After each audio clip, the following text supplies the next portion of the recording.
সুপ্রিয় দর্শক, আসসালামু আলাইকুম। আশা করছি আপনারা প্রত্যেকে ভালো আছেন। 2রা মার্চ সোমবারের আলোচনায় আপনাদের প্রত্যেককে স্বাগত জানাচ্ছি। প্রথমেই যে প্রশ্নটির উত্তর দেব সেটি হচ্ছে যে ইরানের সর্বোচ্চ নেতা সুপ্রিম লিডার আয়াতুল্লাহ আলী খামেনির শাহাদাতের সঙ্গে সঙ্গে কি ইরানের ইসলামী সরকার ব্যবস্থা শেষ হয়ে যাচ্ছে, সরকার ব্যবস্থার পতন হয়ে যাচ্ছে? বা এতগুলো শীর্ষ জেনারেল গত বছরের জুন মাসে প্রায় 20 জনের উপরে জেনারেল নিহত হলেন। এইবার আমেরিকা দাবি করছে যে শীর্ষস্থানীয় 43 জনকে তারা হত্যা করেছে। তারপরেও কি ইরান শেষ হয়ে যাচ্ছে? মানে এখন ইরান যতটুকু কারিশমা দেখাচ্ছে পাল্টা হামলা, সেটি কি সাময়িক এবং খুব শিগগিরই কি ইরানের পতন হতে যাচ্ছে? ইরানের ইসলামী সরকারের পতন হতে যাচ্ছে? আমেরিকা ইসরায়েল তার লক্ষ্যে পৌঁছে যেতে পারছে? এই প্রশ্নগুলো এখন সবার মনে ঘুরপাক খাচ্ছে। আমি সেই প্রশ্নের সংক্ষেপে উত্তর দিচ্ছি। প্রথম উত্তর হচ্ছে, শনিবার সকাল 9:30 9:40 দিকে আমেরিকা এবং ইসরায়েল ইরানে হামলা করেছে এবং হামলার প্রথম আঘাতেই ইরানের সুপ্রিম লিডার নিহত হয়েছেন, শাহাদাত বরণ করেছেন। এবং ওই প্রতিরক্ষা মন্ত্রী বলেন, সেনাবাহিনীর প্রধান বলেন, এরা হামলার প্রথম প্রহরেই শহীদ হয়েছেন। কিন্তু ওই দিন সারা রাত, শনিবার সকাল 9:30 থেকে পরের দিন ইরান সময় ভোর 5:30 পর্যন্ত এই যে নিহতের খবরগুলো, জেনারেলরা নিহত হয়েছেন কিংবা সুপ্রিম লিডার নিহত হয়েছেন, এই খবর প্রকাশিত হয়নি। কিন্তু ইরান 9:30টায় আক্রান্ত হয়েছে, 10টার সময় ইরান পাল্টা আঘাত হানতে শুরু করেছে। তাহলে 10টা থেকে পরের দিন 5:30 পর্যন্ত যতক্ষণ এই খবর প্রকাশিত হয়নি, ইরানের সুপ্রিম লিডার নেই। ইরানের সুপ্রিম লিডার পদাধিকার বলে সশস্ত্র বাহিনীর সর্বাধিনায়ক, তিনি নেই। সেনাবাহিনীর প্রধান নেই, প্রতিরক্ষা মন্ত্রী নেই। তাহলে আধা ঘন্টা পরে কারা পাল্টা হামলা চালালো? কোন শক্তি বলে, কোন কমান্ডারের নির্দেশে পাল্টা হামলাটি হলো? এবং সেই হামলা এখন পর্যন্ত অব্যাহত আছে এবং ইরানের হামলা প্রতি মুহূর্তে শক্তিশালী হচ্ছে এবং মধ্যপ্রাচ্যে বিভিন্ন আরব দেশে আমেরিকার ঘাঁটি একের পর এক ধ্বংস হয়ে যাচ্ছে। আমি খুব জোর দিয়ে বলছি, ধ্বংস হয়ে যাচ্ছে। ইসরায়েলের বিভিন্ন শহর একের পর এক গুরুত্বপূর্ণ স্থাপনা মাটির সঙ্গে মিশে যাচ্ছে। কিভাবে হচ্ছে? এই প্রশ্নের উত্তর যদি আপনি জানতে পারেন তাহলেই বুঝে যাবেন যে ইরানের সরকার, ইরানের এই বর্তমান আমেরিকার ভাষায় এই রেজিম কতদিন কন্টিনিউ করবে। এই প্রশ্নের উত্তর হচ্ছে, ইরান এমন কোনো দেশ না যেটা বোঝানো হয় বা এতদিন ধরে বোঝানো হতো যে আলী খামেনির নেতৃত্বে একটি চরম স্বৈরাচারী এবং ফ্যাসিস্ট সরকার ইরানে ক্ষমতায় রয়েছে এবং খামেনিকে হত্যা করতে পারলে, তার আশপাশের কিছু মানুষকে হত্যা করতে পারলে এই সরকার হুড়মুড়িয়ে ভেঙে পড়বে। কলকাতার ভাষায় হুড়মুড়িয়ে ভেঙে পড়বে এবং শেষ হয়ে যাবে। কিন্তু বাস্তবতা হচ্ছে সম্পূর্ণ ভিন্ন। বাস্তবতা হচ্ছে এটি একটি সুসংগঠিত একটি রাষ্ট্রীয় কাঠামো, যেই কাঠামোর প্রতিটি উপাদান সঠিকভাবে কাজ করে এবং এই কাঠামোতে সর্বোচ্চ নেতা যদি মারা যান বা নিহত হন, তারপরে কে থাকবে, তারপরে কে থাকবে, তারপরে, এরকম দীর্ঘ একটা সারি পর্যন্ত এগুলো প্রস্তুত রয়েছে।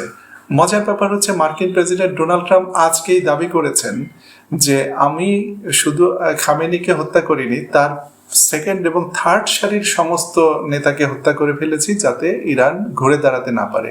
আরে বাবা, গত 2 দিন ধরে তো ইরান ঘুরে দাঁড়িয়েছে। ইরান তো দেখিয়ে দিচ্ছে তার সামরিক শক্তি। তারপরে ইরান কিভাবে ঘুরে দাঁড়াতে পারবে না? এবং ইরানের সংবিধান অনুযায়ী 3 ব্যক্তি এই মানে সুপ্রিম লিডারের এখন একটা পরিষদ, এখন সুপ্রিম লিডার একজন না, 3 ব্যক্তির পরিষদ ইরান পরিচালনা করছে এবং খুব শিগগিরই ইরান সাংবিধানিকভাবে ইরানের যে বিশেষজ্ঞ পরিষদ রয়েছে, সর্বোচ্চ ফকিহদের একটি পরিষদ, এই পরিষদ থেকে একজনকে সর্বোচ্চ নেতা হিসেবে মনোনয়ন দেওয়া হবে, তাকে এই পদে বহাল করা হবে। কিন্তু তার আগ পর্যন্ত যে ইরানের ক্ষমতার শূন্যতা আছে তা নয়। ইরান একদম সুসংগঠিতভাবে দেখুন পাল্টা হামলাগুলো চালাচ্ছে এবং বাহরাইনে আমেরিকার 5ম নৌবহর, সেটি কিন্তু সম্পূর্ণ মাটির সঙ্গে মিশে গেছে। আমি আবার বলছি যে বাহরাইনে মার্কিন পঞ্চম নৌবহরের যে ঘাঁটি সেটি মাটির সঙ্গে মিশে গেছে। কুয়েত থেকে বড় বড় হেলিকপ্টারে করে আমেরিকান সৈন্যদের সরিয়ে নেওয়া হচ্ছে, এই ভিডিও সামাজিক মাধ্যমে এসেছে। এবং কাতার, কুয়েত, সৌদি আরব, বাহরাইন এইসব দেশের প্রত্যেকটা মার্কিন ঘাঁটিতে একের পর এক ইরানি ক্ষেপণাস্ত্র আঘাত আনছে। এবং আপনারা মোটেও বিস্মিত হবেন না যে কিভাবে এটি সম্ভব হলো, কারণ এখানে বিস্ময় বলতে কিছু নেই ইরানের দৃষ্টিকোণ থেকে, কারণ ইরান আগে থেকে জানে যে এইসব ঘাঁটিতে হামলা করার সক্ষমতা ইরানের রয়েছে। কিন্তু আমেরিকা নিজে আত্মতৃপ্তি লাভ করত যে তার যেসব ক্ষেপণাস্ত্র প্রতিরক্ষা ব্যবস্থা রয়েছে, থার্ড মোতায়েন রয়েছে এইসব এলাকায়, প্যাট্রিয়ট, থার্ড ইত্যাদি ইত্যাদি ক্ষেপণাস্ত্র প্রতিরক্ষা ব্যবস্থা মোতায়েন রয়েছে, এই ব্যবস্থার মাধ্যমে সে তার এই ঘাঁটিগুলোকে রক্ষা করতে পারবে। এতদিন আমেরিকা এই ধারণা পোষণ করে এসেছিল, মিথ্যা ধারণা, নিজেকে মিথ্যা আশ্বাস দিয়ে রেখেছিল। সেই আশ্বাসে গুড়ে বালি হয়েছে এবং একটা মার্কিন ঘাঁটিও নিরাপদে নেই। প্রত্যেকটা মার্কিন ঘাঁটিতে হামলা হচ্ছে, এমনকি এইসব দেশের মার্কিন দূতাবাসগুলোতে হামলা হচ্ছে। কুয়েতের মার্কিন দূতাবাস বন্ধ করে দেওয়া হয়েছে, কারণ দূতাবাসের কাছেই ক্ষেপণাস্ত্র একটা পড়েছে। এখন দূর থেকে দেখা যাচ্ছে যে সামনে দূতাবাস, তার ওই পাশ থেকে ধোঁয়া উঠছে। এখন এই ক্ষেপণাস্ত্রটি কি দূতাবাসের ভেতরে পড়েছে নাকি পাশে পড়েছে বোঝা যাচ্ছে না, কিন্তু এই দূতাবাসগুলিও আক্রান্ত হচ্ছে। ইরান মার্কিন দূতাবাসগুলিকেও রেহাই দিচ্ছে না। এখন কিছু ক্ষেপণাস্ত্র দুবাই, সংযুক্ত আরব আমিরাতের শারজা, আবুধাবি এইসব জায়গায় দেখা যাচ্ছে বেসামরিক লক্ষ্যবস্তুতে হামলা হচ্ছে।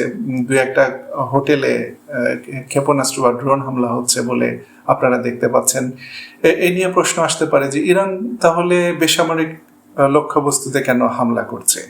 এই প্রশ্নের উত্তর হচ্ছে যে ইরানে যে হামলা হচ্ছে আমেরিকা এবং ইসরায়েলের, ইরানে তো আমেরিকা এবং ইসরায়েল কোনো বেসামরিক লক্ষ্যে যে হামলা চালাচ্ছে না তা না। সে তো শুরু থেকেই, ইরানের সর্বোচ্চ নেতা তো কোনো সামরিক টার্গেট ছিলেন না, তিনি তার দপ্তরে বেসামরিক কাজ করছিলেন। হরমুজগান প্রদেশের একটি প্রাইমারি গার্লস স্কুলে হামলা চালিয়ে 175 জন স্টুডেন্টকে হত্যা করা হলো, একেবারে সর্বোচ্চ 9-10 বছর বয়সী বাচ্চাকে। এরা কি সামরিক লক্ষ্যবস্তু ছিল? এবং আমেরিকা দাবি করে সে পিন পয়েন্ট আঘাত হানতে পারে, যত দূর থেকেই সে হামলা চালাক না কেন সে নিখুঁতভাবে লক্ষ্যবস্তুতে হামলা চালাতে পারে। তাহলে স্কুলকে যদি সে টার্গেট না করতো তাহলে কি এই স্কুল ধ্বংস হতো? সে কি স্কুলকে সামরিক ঘাঁটি ভেবেছিল? যদি সামরিক ঘাঁটি ভেবে তাহলেও তার ভুল, তার গোয়েন্দা তথ্যে ব্যর্থতা আছে। আর যদি সে ভুল করে ওখানে মারে তাহলে তার সমরাস্ত্রের সক্ষমতার ঘাটতি রয়েছে। কিন্তু এগুলো কিছুই নয়। মূলত আমেরিকা ইরানের বেসামরিক লক্ষ্যবস্তুগুলোতেও হামলা চালাচ্ছে। রাজধানী তেহরানের কয়েকটি হাসপাতালে গত রাতে হামলা হয়েছে, স্কুলে হামলা হচ্ছে, বিশ্ববিদ্যালয়ে হামলা হচ্ছে। তাহলে ইরান যে আমেরিকাকে পাল্টা হামলা চালাবে, আমেরিকার পাল্টা হামলা চালাতে গেলে মার্কিন ঘাঁটিগুলোতে হামলা চালাতে হবে। আমেরিকার বেসামরিক স্থাপনা বলতে যেটা আছে সেটা হচ্ছে এইসব দেশের মার্কিন দূতাবাস এবং মার্কিন কনসুলেট, সেখানে হামলা চালাতে হবে, যেটা ইরান করে যাচ্ছে।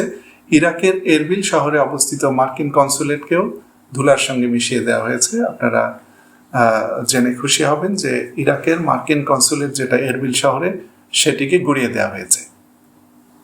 এখন বাকি থাকলো যে আরব দেশগুলোর বেসামরিক স্থাপনায় কেন ইরান হামলা চালাচ্ছে। এটি হচ্ছে চাপ সৃষ্টি করার জন্য। এই আরব দেশগুলো যদি বলে যে আমরা তো তোমার সঙ্গে শত্রুতা করছি না, তুমি কেন আমাদের সঙ্গে শত্রুতা করছো, তো এই প্রশ্নের উত্তরে ইরান যেটি বলবে সেটি হচ্ছে যে শত্রুতা যদি নাই করে থাকো তাহলে আমার শত্রুকে কেন ঘাঁটি করতে দিয়েছে। আর এখানে বড় ব্যাপার হচ্ছে যে এই আরব দেশগুলি শুধু শাসকরা যে আরামায়েশে আছে তা নয়, এইসব দেশে যেসব বাংলাদেশের বিভিন্ন জনগোষ্ঠী আছেন তারা জানেন, একেবারে শ্রমিক লেভেল থেকে শুরু করে বড় কর্মকর্তা পদে, তারা জানেন যে এই আরব দেশগুলোর যে সাধারণ নাগরিক থেকে শুরু করে কর্মকর্তা পর্যন্ত তারা একটা বিশেষ একটা জীবন যাপন প্রণালী নিজেদের জন্য তৈরি করে নিয়েছে, যেটাকে অনেকটা বেহেশতের মতো বলা যায়। তারা আরামায়েশে জীবনযাপন করছে এবং তাদের জীবনযাপনের এই যে আরামায়েশ, ভোগ, ফুর্তি, আমেজ এর কোনো দিক থেকে কোনো ঘাটতি না হয় সেই ব্যবস্থা পাকাপোক্ত করা হয়েছে। তো এরা কখনোই ভাবতে পারেনি যে এদের এই আরামায়েশে কোনো বিঘ্ন সৃষ্টি হবে।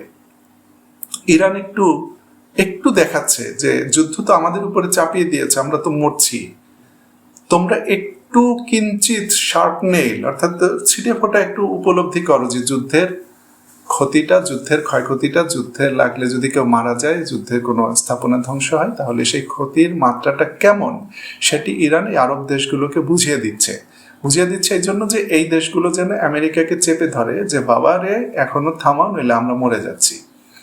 এখন প্রশ্ন আসতে পারে যে এতগুলো আরব দেশকে ইরান খেপিয়ে তুললো, এই দেশগুলো যদি ইরান একত্রে মিলে এখন ইরানে হামলা চালায় তখন ইরানের কি হবে? হ্যাঁ, এটি একটি যুক্তিযুক্ত প্রশ্ন। এই প্রশ্নের উত্তরে বলতে চাই যে ইরান এই হিসাব করেই এই যুদ্ধে নেমেছে। সে ইরানের যে সুপ্রিম লিডার যিনি শহীদ হয়ে গেছেন, তিনি গত সপ্তাহে বলেছিলেন যে এবার যদি আমেরিকা বা ইসরায়েল সামান্যতম ভুল করে, অর্থাৎ ইরানে হামলা চালায়, আমরা গোটা মধ্যপ্রাচ্যে যুদ্ধ ছড়িয়ে দেব এবং এই টার্গেটগুলোতে আমরা হামলা করব। এখন আলী খামেনেই নেই, কিন্তু তার যে ডক্ট্রিন, তার যে নির্দেশাবলী, সেই নির্দেশাবলী অনুযায়ী এখন ইরানের সশস্ত্র বাহিনী পাল্টা হামলা করে যাচ্ছে। এবং আপনারা নিশ্চিত থাকুন যে এই আরব দেশগুলো, এই ভেড়ার পাল, এই চাকতিওয়ালারা যদি পাল্টা হামলা চালায়, তাহলে সেই ব্যবস্থা, তাদের বিরুদ্ধে লড়া এবং তাদের বিরুদ্ধে কি ব্যবস্থা নিতে হয় সেই হিসাব নিকাশ করেই ইরান এই যুদ্ধে নেমেছে। ইসরায়েলের রাজধানী তেল আবিব এবং তাদের বন্দরনগরী হাইফা সহ বিভিন্ন শহরে, জেরুজালেম শহরে বিভিন্ন জায়গায় একের পর এক মুহুর্মুহু ইরানি ক্ষেপণাস্ত্র আঘাত আনছে এবং তাতে ব্যাপক পরিমাণে ধ্বংসযজ্ঞ তৈরি হচ্ছে। কিন্তু সেখানকার হতাহতের খবর ইসরায়েল সঠিকভাবে প্রকাশ করছে না। আমি আপনাদের সঙ্গে বসার আগে খবর দেখে আসলাম যে ইরানের সশস্ত্র বাহিনীর মুখপাত্র তিনি ঘোষণা করেছেন ইসরায়েলবাসীর প্রতি, ইসরায়েল তো গাজায় হামলা চালানোর আগে ঘোষণা দিত যে এই এলাকার লোকজন সরে যাও, আমরা 1 ঘন্টার পরে হামলা চালাবো। তারপরে লেবাননে গতকাল ঘোষণা দিয়েছে তোমরা এই এলাকা থেকে চলে যাও, আমরা হিজবুল্লাহর বিরুদ্ধে হামলা চালাবো। ইরানের পক্ষ থেকে বলা হয়েছে যে আমরা গোটা ইসরায়েলকে হামলার লক্ষ্যবস্তু ঘোষণা করলাম, তোমরা যারা ইসরায়েলে বসবাস করছো ইসরায়েল ছেড়ে চলে যাও। আমরা গোটা ম্যাপটাকেই আমরা লক্ষ্যবস্তু ঘোষণা করলাম। তোমাদের এই অধিকৃত ভূখণ্ডে, ইরান ইসরায়েল নাম স্বীকার করে না, জায়নিস্ট এন্টিটি বলে অথবা বলে অধিকৃত ভূখণ্ড, বলেছে যে অধিকৃত ভূখণ্ড থেকে তোমরা চলে যাও, গোটা অধিকৃত ভূখণ্ডই আমাদের হামলার টার্গেট এবং গোটা অধিকৃত ভূখণ্ড থেকে আগামী যতদিন যুদ্ধ চলবে সাইরেন কখনো বন্ধ হবে না। তোমরা এমন কখনো একটা মুহূর্ত পাবা না যখন সাইরেন বন্ধ হবে, অর্থাৎ এখন থেকে মুহুর্মুহু হামলা চলতেই থাকবে। এই হচ্ছে ইরানের পাল্টা হামলা। আজকে আমেরিকার আরো ক্ষয়ক্ষতির খবর আছে। কুয়েতে অন্তত 3টি মার্কিন যুদ্ধ বিমান বিধ্বস্ত হয়েছে, এর মধ্যে একটি F-15, একটি F-16 এবং আরেকটি সম্ভবত F-15। এই 3টি যুদ্ধ বিমানকে ইরানের পক্ষ থেকে দাবি করা হয়েছে গুলি করে ভূপাতিত করা হয়েছে। সেই বিমান বিধ্বস্ত হওয়ার ছবি, ভিডিও সামাজিক মাধ্যমে এসেছে। তবে পাইলট কেউ বোধহয় নিহত হয়নি, পাইলটরা তার আগেই প্যারাশুট নিচে নেমে আসতে পেরেছে, অর্থাৎ তারা ইজেক্ট করে যুদ্ধবিমান থেকে বেরিয়ে আসতে পেরেছে। কিন্তু আমেরিকার পক্ষ থেকে, মার্কিন সামরিক বাহিনীর পক্ষ থেকে আমি এখনো সরাসরি খবর পাইনি, কিন্তু কোনো কোনো গণমাধ্যম তারা দাবি করছে যে তাদের ফ্রেন্ডলি ফায়ারে তারা এই বিমানগুলো বিধ্বস্ত হয়েছে, অর্থাৎ তারা দাবি করছে যে তাদের নিজেদের গুলিতে এই যুদ্ধ বিমানগুলি বিধ্বস্ত হয়েছে।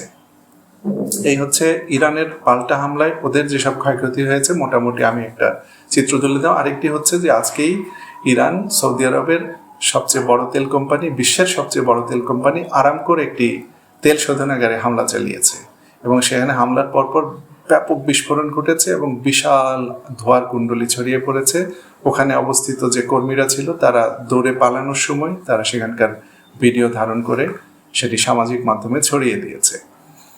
এই সৌদি আরব কিন্তু যুদ্ধ শুরুর আগেই বলেছিল যে যদি ইরানে হামলা হয় তখন বিশ্ববাজারে যে তেলের ঘাটতি পড়বে, তেল এবং জ্বালানির যে ঘাটতি পড়বে, সেই ঘাটতি পূরণের জন্য আমরা অতিরিক্ত তেল উৎপাদন করব, তেল শোধন করব এবং বিশ্বকে সাপ্লাই দেব, যাতে আন্তর্জাতিক বাজারে তেলের কোনো ঘাটতি না হয়। তো ইরান এখন জাস্ট অল্প একটু ডোজ দিল, আরামকোর একটি স্থাপনায় হামলা চালিয়ে সামনের দিকে আরও কি হামলা হবে সেটি আমাদের দেখার বিষয়। এখন ইরানে কি হামলা হয়েছে, ইরানে গত রাত ধরে হামলা হয়েছে, গতকাল সারাদিন ধরে হামলা হয়েছে রাজধানী তেহরানের বিভিন্ন স্থাপনায়, এবং সর্বশেষ আমি যখন আপনাদের সঙ্গে কথা বলছি তখন ইরানের রেড ক্রিসেন্ট সোসাইটি তারা বলেছে যে তাদের গত 2 দিনে তাদের 555 জন নাগরিক নিহত হয়েছেন, শহীদ হয়েছেন এবং কয়েক হাজার মানুষ আহত হয়েছেন। ইরানের বহু স্থাপনা ক্ষতিগ্রস্ত হয়েছে, হসপিটাল ক্ষতিগ্রস্ত হয়েছে, স্কুল বিশ্ববিদ্যালয়, এগুলি আমি আগেই বলেছি, এগুলি ক্ষতিগ্রস্ত হয়েছে। গত রাতে ইরানের রাষ্ট্রীয় সম্প্রচার সংস্থা IRIB-র একটা ভবনে হামলা চালানো হয়েছে, কিন্তু তাতে ইরানের টেলিভিশনের সম্প্রচার বন্ধ হয়ে যায়নি। ইরান এই যুদ্ধের জন্য লম্বা প্রস্তুতি নিয়েছে বলে ইরানের একজন সামরিক কর্মকর্তা বলেছেন, জেনারেল জাব্বারি। তিনি বলেছেন যে আমরা 2 বছর ধরে যুদ্ধ চালাতে প্রস্তুত আছি।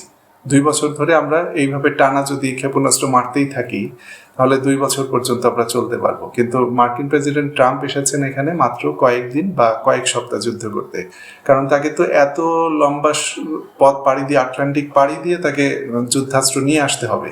আর ইরান তো এখানে বসে ম্যাস প্রোডাকশন, গণ উৎপাদন চালিয়ে যাবে, এবং ইরানে খনিজ সম্পদের অভাব নেই, লোহা লক্কর তার যা লাগে তার সম্পূর্ণ নিজস্ব, এবং নিজস্ব কারখানায় ক্ষেপণাস্ত্র তৈরি হবে আর সে মারতে থাকবে। আর আমেরিকার যত বড় ভান্ডারি হোক না কেন সেটি ফুরিয়ে যাবে, এবং ইরানের হামলায় আপনারা দেখেছেন যে একের পর এক মার্কিন ঘাঁটিগুলো ক্ষতিগ্রস্ত হচ্ছে এবং আমেরিকান সৈন্য সরিয়ে নেওয়া কেবল শুরু হয়েছে। আরেকটি বড় ক্ষতি হতে যাচ্ছে যেটা আমেরিকার উপরে চাপ সৃষ্টি করবে, সেটি হচ্ছে গতকালই 3 জন মার্কিন সেনা নিহত হওয়ার খবর এসেছে। এটি একটি, এই লাশগুলো যখন আমেরিকায় পৌঁছাবে তখন মার্কিন জনমত ফুঁসে উঠবে। আর দ্বিতীয় হচ্ছে, আমি এর আগেও বলেছিলাম, শনিবার এবং রোববারের বন্ধকে সামনে রেখে আমেরিকা হামলা করে। তো শনিবার সকালে হামলা করেছে যাতে শনিবার এবং রবিবার যে 2 দিন স্টক মার্কেটগুলো, শেয়ার মার্কেটগুলো বন্ধ থাকে সারা বিশ্বের, যাতে এই মার্কেটগুলোতে কোনো ক্ষতিকর পরিস্থিতি তৈরি না হয়। কিন্তু আজকে সোমবার জাপান থেকে শুরু হয়েছে, আজকে সোমবারের দিন জাপানের শেয়ার বাজারে মারাত্মক ধস নেমেছে, এবং এরপরে হংকং, আস্তে আস্তে যত এইদিকে আসছে ততই শেয়ার মার্কেটগুলোতে ধস নামছে। প্রত্যেকটা শেয়ার মার্কেটের মূল্য সূচকের অবিশ্বাস্য পতন ঘটছে। এখন আপনারা বলতে পারেন আপনি খুশি হচ্ছেন কেন? না, আমি খুশি হচ্ছি না। আমি বাংলাদেশের শেয়ার মার্কেটেও সমস্যা দেখা দিচ্ছে, আমি খুশি হচ্ছি না। আমি যুদ্ধও চাই না, আমি এটিও চাই না। আমি চাই যুদ্ধ বন্ধ হোক, দ্রুত একটা সমাধান হোক। কিন্তু আমেরিকা এবং ইসরায়েল যে সম্পূর্ণ আন্তর্জাতিক আইন রীতিনীতি লঙ্ঘন করে স্বাধীন সার্বভৌম একটি দেশে হামলা চালিয়ে সেই দেশের শীর্ষ নেতাকে হত্যা করলো, এর একটা বিহিত হওয়া দরকার, যাতে আমেরিকা বা ইসরায়েল আর কখনো শুধু ইরান নয়, বিশ্বের আর কোনো দেশের উপরে এরকম ছড়ি ঘোরাতে না আসে, তার একটা ব্যবস্থা হওয়া দরকার। এবং ইরান আশা করছি যে এইবার এমন একটি ব্যবস্থা করবে যাতে আমেরিকা আর কোনো দেশের উপরে এভাবে খবরদারি করতে না আসে। তো বন্ধুরা, আজকের ভিডিও লম্বা হয়ে যাচ্ছে, আজ আর কথা বলবো না। আপনারা এখন পর্যন্ত যুদ্ধের যে খবর জানলেন, তাতে ইরান সমানে প্রতিরোধ চালিয়ে যাচ্ছে, এবং কোনো ক্ষেত্রে ইরান আমেরিকা বা ইসরায়েলের চেয়ে বেশি সাফল্য লাভ করছে। আপনারা ভালো সুস্থ থাকুন। আগামীকালের ভিডিওতে আবারও কথা হবে। আল্লাহ হাফেজ।